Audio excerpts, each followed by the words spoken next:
1954 saw the release of one of the most iconic monster movies of all time. Released by Universal, Creature from the Black Lagoon has been praised far and wide by critics and scholars alike. In this review, I take my own look at this film and give you guys my own opinion. So, without further ado, let's get into it.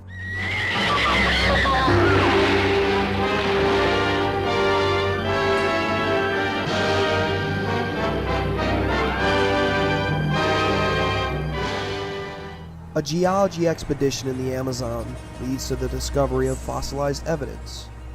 A hand with webbed fingers pointing to the link between sea life and humans.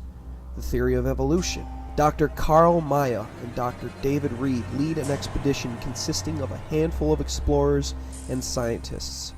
Once the group reaches the lagoon, they quickly find themselves face to face with the creature himself, and even must save David's girlfriend and colleague Kay Lawrence at one point. A battle of the species ensues, and even feels like a water-based version of cat and mouse. Now my first impressions are this. From a young age, I had always wanted to see this movie.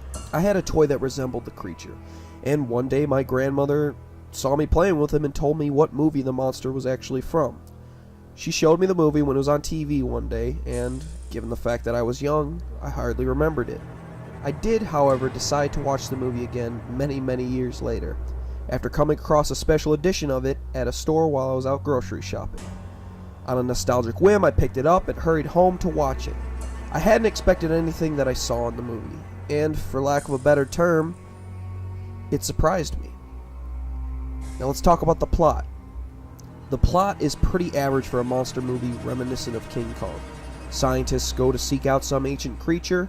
Creature finds the female scientist and takes a romantic interest in her. From there, a battle between the creature and the scientists begins to not only save their lady friend, but to also take down the creature himself. While the plot is simplistic, this also means it is very easy to follow, putting more focus on the beauty of the lagoon itself, the creature design, and the emotions the actors must portray. But this doesn't mean the story is forgotten altogether. The adventure that the scientists embark on is extravagant and perilous. When our protagonists do eventually reach our creature, we can't help but feel a little sorry for the poor guy. It's apparent he's just a lonely fishman who has a crush on a pretty girl. Granted, he shouldn't have kidnapped her in the first place. That's the other thing I'd like to mention here, is that despite kidnapping the female scientist and nearly killing another, we see that the creature is painted in a more respectable light compared to many other monsters of the time. These scientists decided to go in and look for something that was better left alone. Kidnap the creature, then try to kill it after it escapes, and they essentially get their karma. A classic tale of curiosity killed the cat. In the same regard, however, the creature should have just left them alone after he escaped the first time. The story is simplistic and effective and is carried well throughout the film. With the simplicity, it makes the story a highly memorable one, and is one of the many reasons it is such a classic that belongs to the same ranks as Frankenstein or The Mummy. We're going to get a little bit more technical with the review and talk a little bit about cinematography. And let me just tell you that the cinematography was brilliant. The cameraman knew what angles could catch the light on the creature the best. I dare to say that this movie would even be amazing in color, but the black and white make for an effective tone, making it a personality trait of this film rather than a technological limitation. Lighting aside, the underwater shots were beautiful and very innovative for its time. I'm even willing to say that the underwater shots are better than films from present day, and I say this because the underwater shots are perfectly crystal clear. Bubbles shimmer in the sunlight, the texture of the algae is clear, and the lights dancing across the creature itself is mesmerizing. A fun fact I'd like to point out is that this movie was initially shot in 3D. That would have been really cool to see. Honestly, I had no idea, because the movie doesn't seem to have a lot of deliberate 3D shots, and if it does so happen to stumble on one of these notorious incidents, it is justified, whether it's the creature's hand reaching through a window, or the scientists firing a spear gun intending to hit the creature. A lot of this film's mysticism comes from its refined and somber cinematography. It's executed masterfully and wraps the viewer around its finger with ease. Next, I like to talk about the acting. The actors are some of the most talented of their time and truly gave life to the characters they portrayed. The two major roles are supported by two powerful talents. Richard Carlson, the actor portraying David Reed, had always had a knack for giving life to his roles in creature features and science fiction films like It Came from Outer Space. Creature from the Black Lagoon, however, is probably my favorite performance of his. Julie Adams, the actor portraying Kay Lawrence, aka the damsel in distress, was the master of her craft for a long time, in my opinion.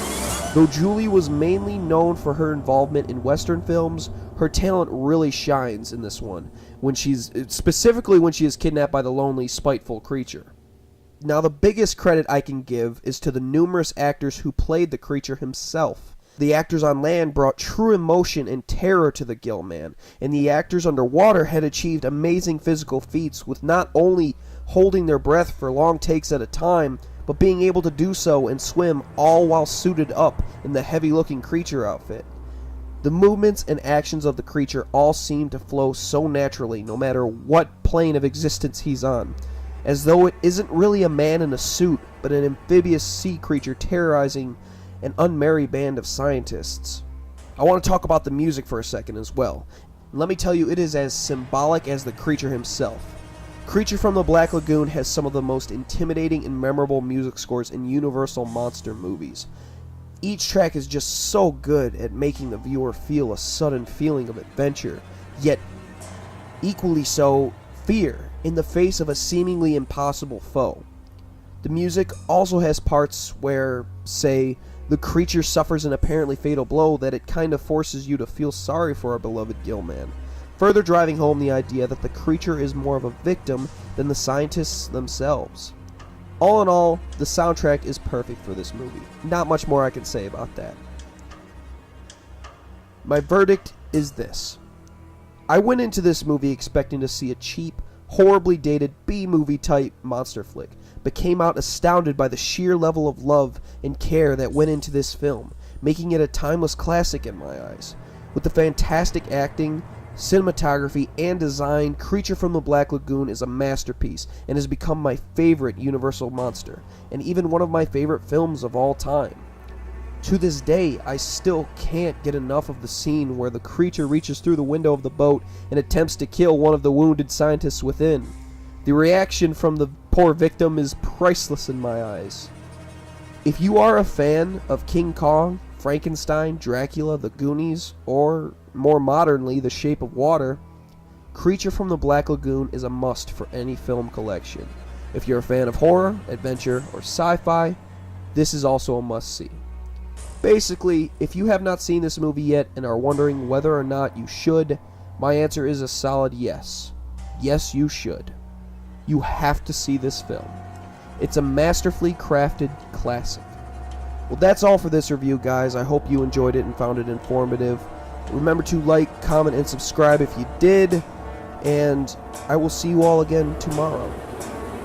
As always, stay rotten, everybody.